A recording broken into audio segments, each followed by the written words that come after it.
À toi qui m'écoutes, je te salue partout où tu es, je te salue.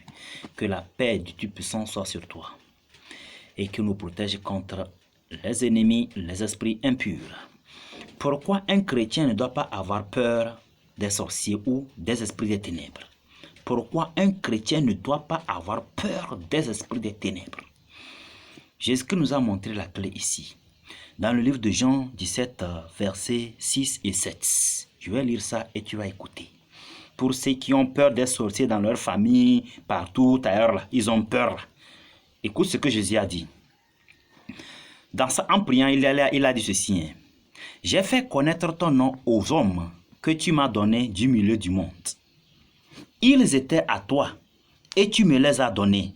Et ils ont gardé ta parole. Donc tous ceux qui viennent à Jésus, ils sont sortis, ils viennent des ténèbres. Et ils appartenaient à Dieu. Le monde, la vie qu'ils menaient dans les ténèbres, là, Dieu savait tout.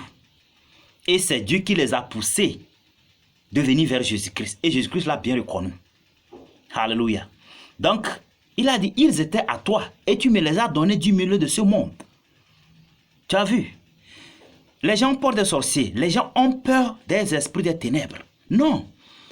Ils ne font que posséder certaines personnes pour faire du mal. Mais quand Dieu veut les délivrer là, il les pousse, il les fait venir vers des chrétiens, vers des personnes croyantes, pour qu'ils puissent les délivrer. C'est comme ça que Dieu fait ses œuvres. Et maintenant il dit, ils étaient à toi, et tu me les as donnés, et ils ont gardé ta parole. Donc ils ont gardé ta parole.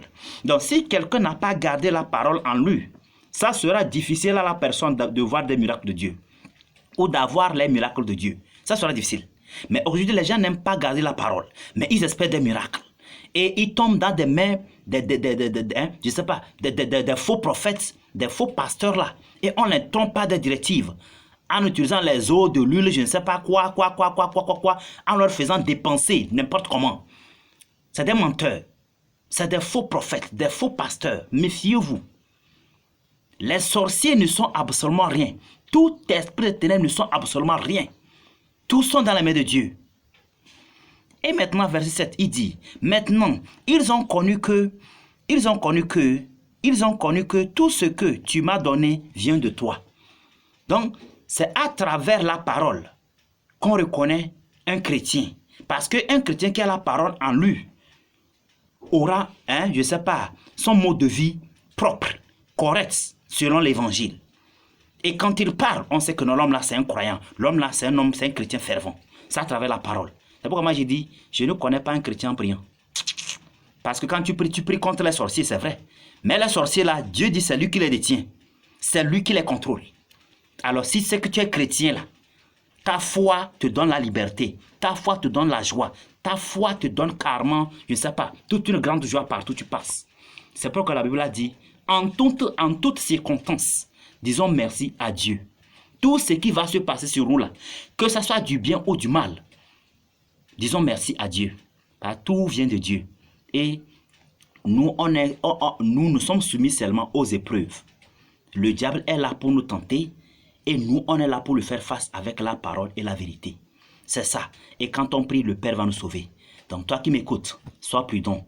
Que Dieu te donne la force, que donne la foi, que donne la bonne compréhension du mystère caché, afin que tu aies la liberté totale. Et que ne crains pas les sorciers de ta famille. Il faut les aimer.